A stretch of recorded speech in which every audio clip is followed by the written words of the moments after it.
이사야서의 말씀입니다. 그 무렵 주님께서 아하즈에게 이르셨다. 너는 주 너의 하느님께 너를 위하여 표징을 청하여라. 저 젖은 깊은 곳에 있는 것이든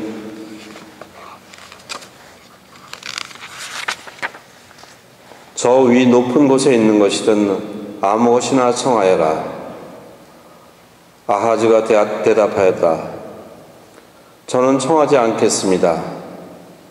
그리고 주님을 시험하지 않으렵니다. 그러자 이사야가 말하였다. 다윗 왕실은 잘 들으십시오.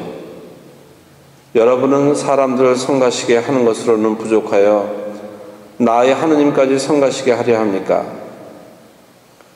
그러므로 주님께서 몸소 여러분에게 표징을 주실 것입니다. 보십시오. 젊은 여인이 잉태하여 아들을 낳고 그 이름을 임마누엘이라 할 것입니다. 하나님께서는 우리와 함께 계시다. 주님의 말씀입니다. 히브리서의 말씀입니다. 형제 여러분, 황소와 염소의 피가 죄를 없애지 못합니다. 그러한 까닭에 그리스도께서는 세상에 오실 때 이렇게 말씀하셨습니다. 당신께서는 제물과 예물을 원하지 않으시고 오히려 저에게 몸을 마련해 주셨습니다. 번제물과 속죄 제물을 당신께서는 기꺼워하지 않으셨습니다. 그리하여 제가 아뢰었습니다. 보십시오, 하느님. 두루마리에 저에 관하여 기록된 대로 저는 당신의 뜻을 이루러 왔습니다.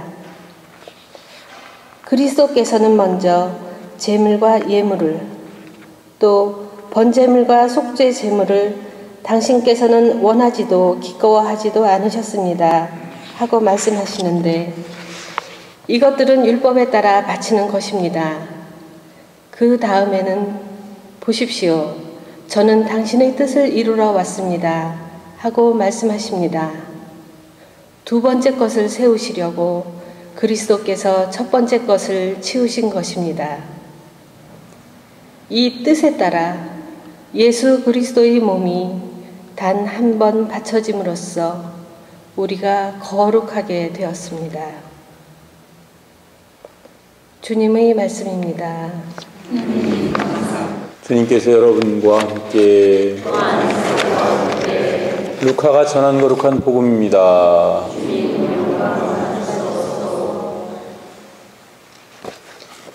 그때 하느님께서는 가브리엘 천사를 갈릴레아 지방 나자렛이라는 고을로 보내시어 다윗 집안의 요셉이라는 사람과 약혼한 처녀를 찾아가게 하셨다.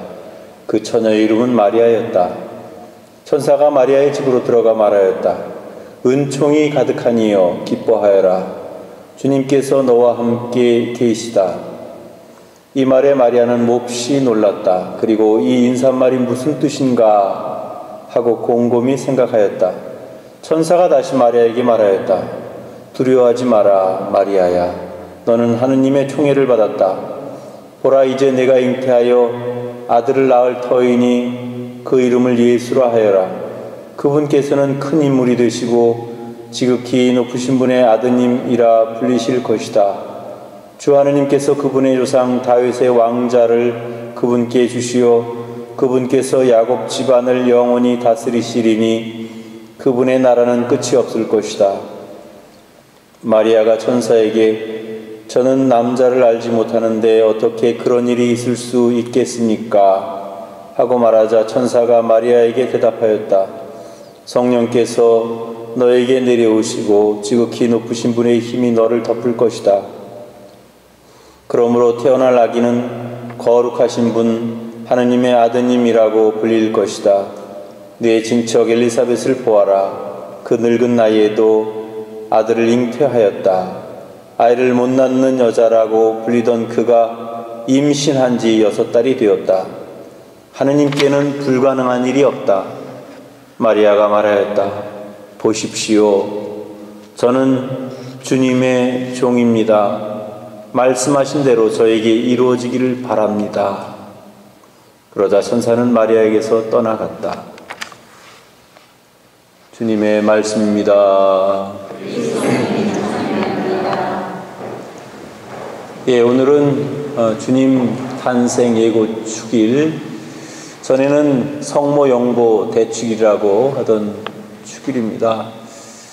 사실 교회 안에서 예수님의 탄생이 예고된 이 축일을 성대하게 지내고 있는 것은 그만큼 큰 의미가 있기 때문이라고 생각을 합니다. 보통의 사람들은 태어나기 전에 태몽을 통해서 그 사람이 어떤 사람이 될 건가 이렇게 태몽을 꾼다고 하는데, 예수님은 태몽이 아니고 실제로 가브리엘이라고 하는 천사가 나타나서 예수님의 탄생에 대해서 미리 알려줍니다.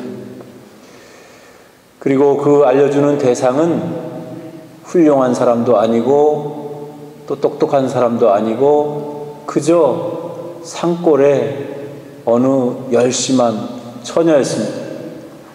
처녀가 산골에서 살다가 어느 날 갑자기 가브리엘 천사를 만났을 때 얼마나 당황스러웠을까, 그런 생각을 해봅니다. 그래서 처음에는 가브리엘의 그런 방문을 받고도 기뻐하기보다는 오히려 경계하고 또 두려워했던 것이 사실인 것 같습니다. 거기에다가 또 더군다나 밑도 끝도 없이 아들을 낳을 것이라는 그런 이야기를 들었을 때 과연 그런 이야기들을, 그런 일들을 쉽게 받아들일 수가 있었을까 하는 생각이 드는데, 오늘 복음에도 나타난 것과 마찬가지로 처음에는 몹시 놀랐다고 그렇게 표현을 하고 있습니다. 그러나 뒤이어서 그 인사말이 무슨 뜻인가 하고 곰곰이 생각하였다, 그런 이야기가 나옵니다. 사실 저도 그렇고 또 오늘을 사는 대부분의 많은 사람들이 너무 좀 깊이가 없는 것 같다는 생각이 듭니다. 어떤 일이나 또 어떤 사건이나 어떤 상황을 놓고 좀 곰곰이 생각할 수 있는 좀 깊이 있는 생각을 했으면 좋겠는데, 너무 즉흥적이고 또 너무 눈에 보이는 것, 또 쉽게 그냥 느껴지는 것, 그런 느낌에 의해서 무엇을 판단하는 경우가 많은 것 같아요. 그러다 보니까 깊이가 없고, 그러다 보니까 경솔하고, 그러다 보니까 잘못 판단하는 경우들이 많은 것 같다는 생각이 들었습니다. 그래서 마리아는 시골에서 자란, 어떻게 보면 너무나 소박한 그런 처녀지만, 그리고 배운 것도 분명히 많지 않았을 거지만 그래도 기도를 열심히 하고 하느님께 대한 신심이 있었기 때문에 이 모든 일들을 경솔하게, 성급하게, 섣불리 판단한 것이 아니라 곰곰이 되새겼다는 것, 이것이 참 우리에게 큰 어떤 위안을 주고 또 희망을 주는 것 같습니다. 또 한편 보면 사실 구세사의 시작, 또 구세주의 탄생이 아주 화려하고 거창한 데서부터 시작된 것이 아니고 산골에 아주 소박하고 꾸밈없는 한 처녀를 통해서 시작되었다는 것입니다. 때때로 보면 세상에서 어떤 일을 시작할 때 굉장히 좀 화려하고 또 이렇게 튀고 시끄럽게 시작된 일치고 제대로 잘 마무리되는 것을 보질 못한 것 같습니다. 굉장히 많은 선전을 해가면서 굉장히 많은 그런 홍보를 하면서 아주 화려하게 뭔 일을 추진했을 때 처음은 화려했지만 끝은 오히려 미약한 그런 경우들이 많은 것 같습니다. 그러나 반면에 하느님의 일은 아주 소박하고 또 특별할 것도 없는 조용한 그런 시작으로 오늘날에 이르기까지 이렇게 위대한 일을 할 수가 있었다는 생각을 하면서 우리는 많은 경우에 눈에 보이는 것, 너무 화려한 것, 또 거창한 것, 그런 것을 통해서만 뭔가를 이루려고 하고 그것이 다인 것 같이 생각하는 경우들이 많은데 사실 진실은 그런 화려한 곳, 거창한 것에 있는 것이 아니고 남들이 아무도 알아주지 않는 그런 나만의 그런 충실한 일, 소박한 일, 또 그렇게 튀지 않는 그런 일이지만 그 일을 하느님의 뜻으로 이루려고 했을 때 거기에서 이루어지는 것이 아닌가 그런 생각을 하게 됩니다. 그래서 우리도 화려한 것, 헛된 것에 희망을 걸기보다는 정말 소박하지만 내가 하는 이 작은 선행, 내가 하는 이 작은 봉사, 이런 봉사를 통해서 하느님의 뜻이 이루어지고 하느님의 나라가 우리 가운데 온다는 사실을 반드시 기억했으면 좋겠다라는 생각이 듭니다.